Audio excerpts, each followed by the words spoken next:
ঋতুরাজ বসন্তের আগমনী বার্তায় নবযৌবনের সাজে সাজতে শুরু করেছে প্রকৃতি। আর এই প্রকৃতি রক্তের লালে লাল হয়ে আহ্বান জানাচ্ছে নৈসর্গিক সৌন্দর্যের। সুনামগঞ্জের তাহিরপুরে শিমুল বাগানে আবারও জমেছে প্রাণের মেলা। গাছে গাছে থোকায় থোকায় ফুল, পাখিদের কলকাকলিতে মুখরিত পরিবেশ এবং সব বয়সী মানুষের পদচারণা, সব মিলিয়ে মানুষ এবং প্রকৃতি মিলে নবপ্রাণের সঞ্চার হয়েছে। শহুরে জীবনের ব্যস্ততা আর কোলাহলময় একঘেয়েমি জীবনে একটু স্বস্তির আশায় পরিবার পরিজন বন্ধু বান্ধব মিলে হেসে খেলে গানে গানে আড্ডায় সময় পার করছেন ভ্রমণ পিপাসু মানুষ। যাপিত জীবনের অস্থিরতা ভুলে কিছু সময় প্রকৃতির কাছাকাছি থেকে আনন্দে কাটাতে দেশে বিদেশের মানুষ এসেছেন শিমুল বাগানে। রান্নায় আমার ভালোবাসা Jamuna gas stove. Jamuna gas stove, আধুনিক, নিরাপদ ও দীর্ঘস্থায়ী। তাহিরপুর সুনামগঞ্জের সীমান্তবর্তী উপজেলা। এই উপজেলার লাউড়ের গড় এলাকার একপাশে মেঘালয় পাহাড়, অন্য পাশে এশিয়ার সর্ববৃহৎ শিমুল বাগান। আর এই দুয়ের বুক চিরে বারিকের টিলার কোল ঘেঁষে বয়ে গেছে জাদুকাটা নদী। জাদুকাটা নদীতে পানি কম থাকায় পড়ে আছে বালুচর।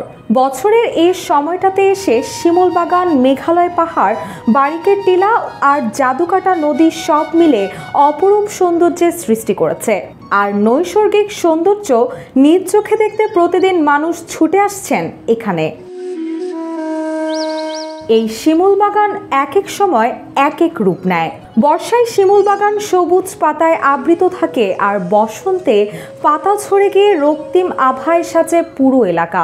তবে মেঘালয় পাহাড় কুয়াশাচ্ছন্ন থাকলেও সৌন্দর্যে এতটুকু কমতি হয় না। মেঘালয় পাহাড়, জাদুকাটা নদী, বালুচর, সেই সঙ্গে শিমুল ফুলের রক্তিম আভায় লাউড়ের গড়কে নিয়ে যায় অনন্য উচ্চতায়। শিমুল ফুলের তেমন কোনো বিশেষ গন্ধ না থাকলেও এর সৌরভ ছড়াচ্ছে আকাশে বাতাসে। আর এই সৌরভ দেশের গণ্ডি পেরিয়ে বিদেশি মানুষকেও আকৃষ্ট করছে। অনেকেই প্রিয়জনদের নিয়ে ছবি তুলে সেই সুন্দর মুহূর্ত ক্যামেরা বন্দি করছেন। আর তাই তো শিমুল বাগানের অপরূপ সৌন্দর্য দেখতে দেশে বিদেশে দর্শনার্থীরা ছুটে আসছেন। কেউ বন্ধু বান্ধব মিলে গলা ছেড়ে গান গাইছেন, আবার কেউ ঘোড়ায় চড়ছেন, কেউ কেউ ছবি তুলছেন, আবার কেউ শিমুল ফুলের মালা মাথায় পরিয়ে দিচ্ছেন প্রিয়জনের। যে যার মতো করে সময়টা উপভোগ করছেন সেখানে। জানা যায় 2003 সালে জয়নাল আবেদিন নামে এক ব্যক্তি প্রথমে বাণিজ্যিক উদ্দেশ্যে 33 একর জমির ওপর এই বাগান গড়ে তোলেন। এই বাগানে প্রায় 2023টি শিমুল গাছ রয়েছে, আর এখন প্রায় সবগুলো গাছেই ফুল ফোটে। প্রথমে শুধু তুলা সংগ্রহের জন্য গাছ লাগানো হলেও এখন মানুষের বিনোদনের জন্য পর্যটন কেন্দ্র হিসেবে ব্যবহার করা হয়। জয়নাল আবেদিন মারা যাওয়ার পর তার সন্তানরা এই বাগানের দেখভাল করেন। রুশাসুর, জয় জয় দিন।